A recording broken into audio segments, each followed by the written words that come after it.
आरंभिक भारतीय इतिहास में 6ठी शताब्दी ईसा पूर्व को एक महत्वपूर्ण परिवर्तनकारी काल माना जाता है। इस काल को आमतौर पर आरंभिक राज्यों, नगरों, लोहे के बढ़ते प्रयोग और सिक्कों के विकास के साथ जोड़ा जाता है। इसी काल में बौद्ध और जैन सहित विभिन्न दार्शनिक विचारधाराओं का विकास हुआ। बौद्ध और जैन धर्म के आरंभिक ग्रंथों में महाजनपद नाम से 16 राज्यों का उल्लेख मिलता है।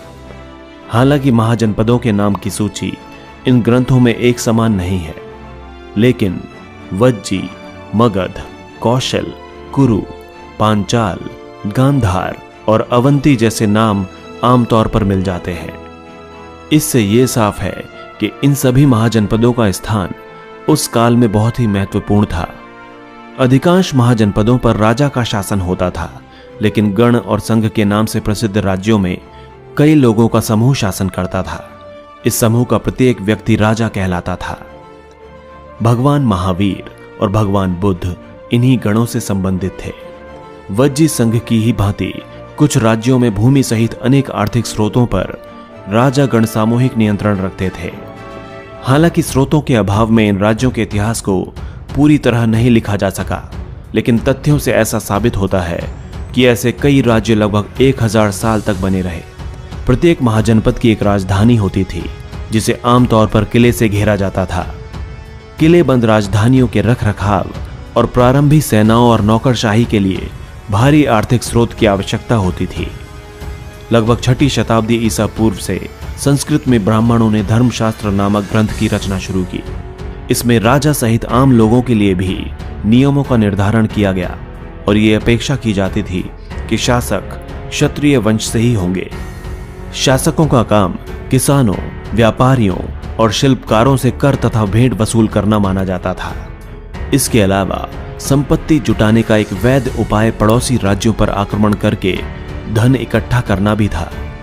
धीरे धीरे कुछ राज्यों ने अपनी स्थायी सेनाएं और नौकरशाही तंत्र तैयार कर लिए।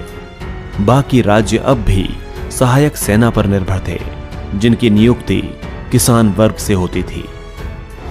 16 महाजनपदों में प्रथम मगध। 6ठी से 4ठी शताब्दी ईसा पूर्व में मगध सबसे शक्तिशाली महाजनपद बन गया।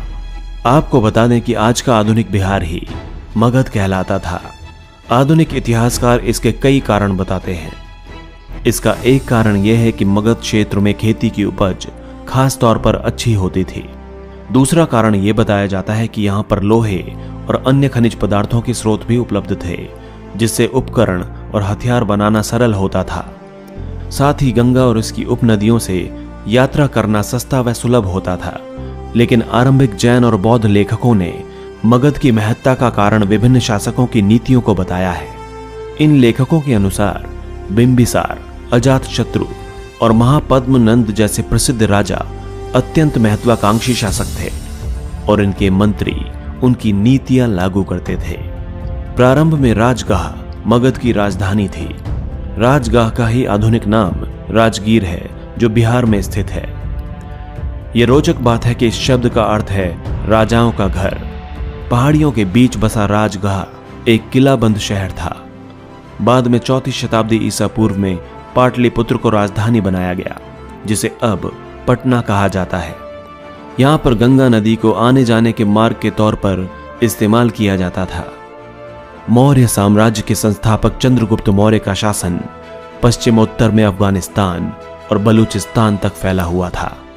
उनके पौत्र अशोक ने, जिन्हें आरंभिक भारत का सर्वप्रसिद्ध शासक माना जा सकता है, कलिंग पर विजय प्राप्त की थी। कलिंग ही आज का उड़ीसा कहलाता है। मौर्य साम्राज्य के इतिहास की रचना के लिए इतिहासकारों ने विभिन्न प्रकार के स्रोतों का उपयोग किया था। इनमें पुरातात्विक प्रमाण भी शामिल हैं, विशेषतया मूर्तिकला। मौर्यकालीन इतिहास के पुनर्निर्माण हेतु समकालीन रचनाएं भी मूल्यवान सिद्ध हुई हैं, जैसे चंद्रगुप्त मौर्य के दरबार में आए यूनानी राजदूत मेगस्थनीज द्वारा लिखा गया विवरण। वर्तमान समय में इसके कुछ ही अंश उपलब्ध हैं। एक और स्रोत जिसका उपयोग आमतौर पर किया जाता है वो है अर्थशास्त्र। संभवतः इसके कुछ भागों की रचना कौटिल्य या चाणक्य ने की थी, जो चंद्रगुप्त के मंत्री थे। साथ ही मौर्य शासकों का उल्लेख परवर्ती जैन, बौद्ध और पौराणिक ग्रंथों में भी मिलता है। हालांकि ये सभी साक्ष्य और तथ्य बड़े उपयोगी हैं, लेकिन पत्थरों और स्तंभों पर मिले अशोक के अभिलेख सबसे मूल्यवान स्रोत माने जाते हैं। अशोक वो पहला सम्राट था जिसने अपने अधिकारियों और प्रजा के लिए संदेश प्राकृतिक पत्थरों और पॉलिश किए हुए स्तंभों पर लिखवाए थे। अशोक ने अपने अभिलेखों के माध्यम से धम्म का प्रचार किया। इनमें बड़ों के प्रति आदर, सन्यासियों और ब्राह्मणों के प्रति उदारता, सेवकों और दासों के साथ उदार व्यवहार तथा दूसरों के धर्मों और परंपराओं का आदर करना भी शामिल था। मौर्य साम्राज्य के 5 प्रमुख राजनैतिक केंद्र थे: राजधानी पाटलिपुत्र और 4 प्रांतीय केंद्र तक्षशिला, उज्जैनी, तोसली और सुवर्णगिरी। इन सभी का उल्लेख अशोक के अभिलेखों में किया गया है। अगर हम इन अभिलेखों का परीक्षण करें तो पता चलता है कि आधुनिक पाकिस्तान के पश्चिमोत्तर सीमांत प्रांत से लेकर आंध्र प्रदेश, उड़ीसा और उत्तराखंड तक हर स्थान पर एक जैसे ही संदेश उकेरे गए थे। क्या इतने विशाल साम्राज्य की प्रशासनिक व्यवस्था समान रही होगी? इतिहासकार अब इस निष्कर्ष पर पहुंच चुके हैं कि ऐसा संभव नहीं था। साम्राज्य में शामिल क्षेत्र बड़े विविध और भिन्न भिन्न प्रकार के थे। कहां अफगानिस्तान के पहाड़ी क्षेत्र और कहां उड़ीसा के तटवर्ती क्षेत्र। यह संभव है कि सबसे प्रबल प्रशासनिक नियंत्रण साम्राज्य की राजधानी तथा उसके आसपास के प्रांतीय केंद्रों पर रहा हो। इन केंद्रों का चयन बड़े ध्यान से किया गया था।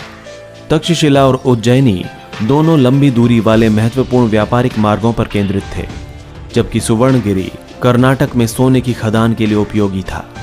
साम्राज्य के संचालन के लिए भूमि और नदियों दोनों मार्गों से आवागमन बना रहना अत्यंत आवश्यक था। मेगस्थनीज ने अपने उल्लेखों में सैनिक गतिविधियों के संचालन के लिए एक समिति और 6 उपसमितियों का उल्लेख किया है। इनमें से एक का काम नौसेना का संचालन करना था, तो दूसरी यातायात और खानपान का संचालन करती थी। तीसरी का काम पैदल सैनिकों का संचालन, चौथी का अश्वारोहियों यानी घुड़सवारों, 5वीं का रथ चालकों तथा 6ठी का काम हाथियों का संचालन करना था। दूसरी उपसमिति का दायित्व विभिन्न प्रकार का था: उपकरणों को ढोने के लिए बैलगाड़ियों की व्यवस्था, सैनिकों के लिए भोजन और जानवरों के लिए चारे की व्यवस्था करना तथा सैनिकों की देखभाल के लिए सेवकों और शिल्पकारों की नियुक्ति करना। दोस्तों, अगर आपको हमारा वीडियो अच्छा लगा तो प्लीज लाइक करें, शेयर करें और कमेंट करें, और हमारे चैनल हिस्टोरिक हिंदी को सब्सक्राइब करना ना भूलें ताकि हमारी हर नई वीडियो की अपडेट आपको मिलती रहे। धन्यवाद।